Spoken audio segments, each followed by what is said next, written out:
नमस्कार दोस्तों, मैं अंकुर उपाध्याय स्वागत करता हूं आप सभी का एक बार फिर से अपनी नई वीडियो में। दोस्तों, कल एक नतीजे आए थे इटर्नल के यानी जोमेटो के, और नंबर्स आपने नोटिस करे होंगे बहुत ही दमदार थे रेवेन्यू फ्रंट पे, लेकिन प्रॉफिट के फ्रंट पे खराब थे, मार्जिन्स कम हुए और ब्रोकरेज हाउसेस बुलिश हैं। शेयर के प्राइस में उठापटक दोनों देखने को मिली है।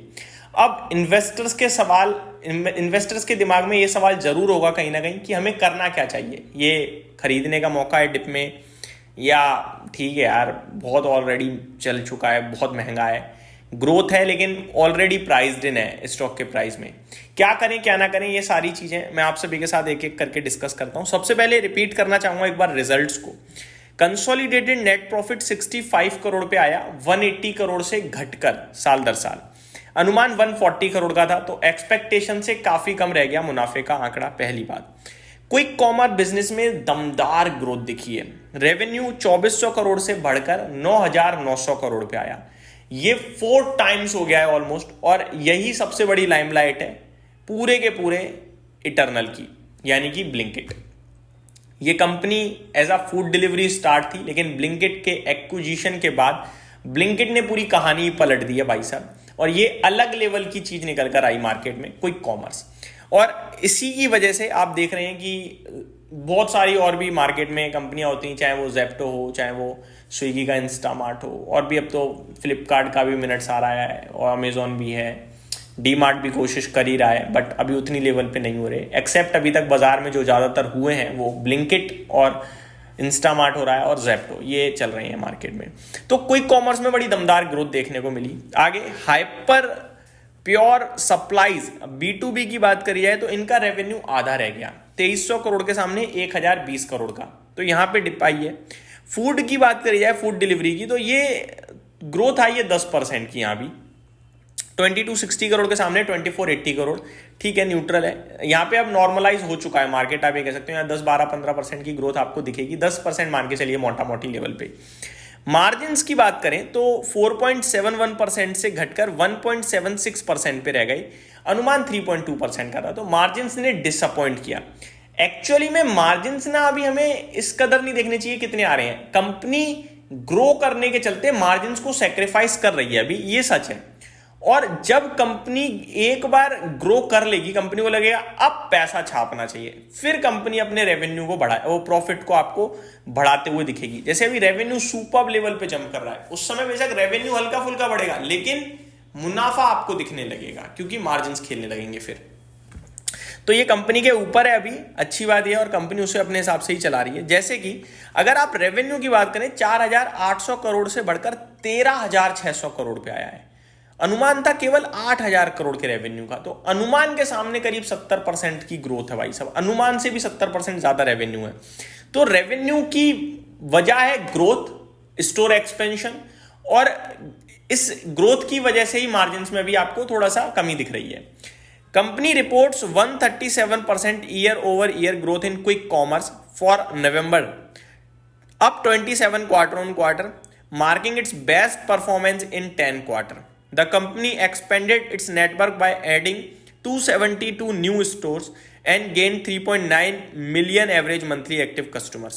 करीब 272 नए स्टोर ओपन करे हैं कंपनी ने, थोड़े बहुत नहीं होते हैं, बहुत होते हैं भाई साहब। एक्टिव कस्टमर्स 3.9 मिलियन हो चुके हैं अभी monthly active customer. Reports quarter on quarter losses reduced to INR 156 crore from INR 162 crore in Q1 FY26। Adjusted EBITDA margin improves from -1.8% to -1.3% in November। तो ये आपके लिए अपडेट है। Shift to inventory ownership in quick commerce nears completion with approximately 80% of November business in Q2 FY26 using own inventory model।